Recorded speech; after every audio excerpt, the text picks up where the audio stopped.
Example 5 again looks at a word problem. Sometimes you use a photocopier to make enlargements or reductions. Reductions being making something smaller.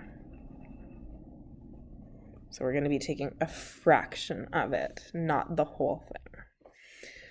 Suppose the actual length of a photo is 25 centimeters, and the smallest size that the copier can make is 67% of the original. So I'm going to take 67% of 25, and that's the smallest I can shrink it down. What is the shortest possible length of the photograph after 5 reductions? So I'm not going to just photocopy it once at 67%, but I'm going to take that new photocopy that I made and I'm going to run it through and shrink it down again using that reduction of 67%. Okay, express your answer to the nearest 1/10 of a centimeter. Okay, so I'm making it smaller, which means I'm going to multiply by a fraction less than 1, but not a negative. Okay. Okay, my measurement's still going to be positive. It doesn't make sense that it would go into the negatives.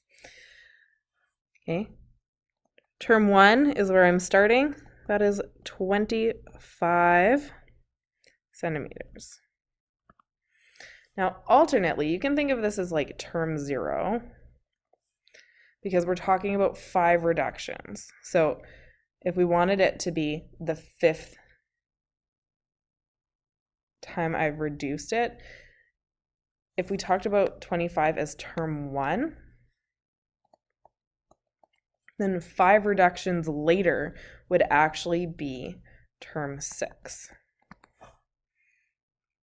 Okay, so something to bear in mind. If we think of this as like term 0, quote unquote, then we would be looking at term 5. But then we'd still need to solve for term 1.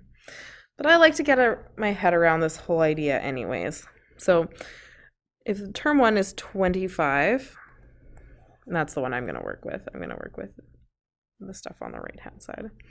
Then my next term is going to be 7% of 25. So 25 times, and remember, dealing with percentage, I want to convert to decimal. So that's actually going to be 0.67. So I get 16.75. Now I'm not going to round it off because this is just for my own information. But I got there by directly multiplying by 0.67.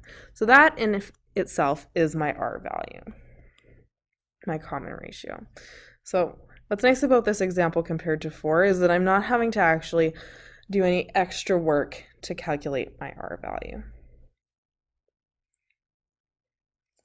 From here, what I'm going to do is I'm going to solve for term 6, because again, I'm working with these values on the right-hand side here, equals term 1 times r to the power of n minus 1. So I'm going to take 25 multiplied by 0.67, and I'm going to do that not 6, but 5 times, because I'm taking 1 away. I'm going to plug this into my calculator, and I'm going to get a value. Now I should get 0.13 something, just for my R value when I put it to the power of 5. And my final answer is going to be 3.375. But again, I go back to my original question. It says to the nearest 1/10 of a centimeter. So it means I'm rounding it off after the first decimal place. So my final answer is going to be 3.4 centimeters. There we go.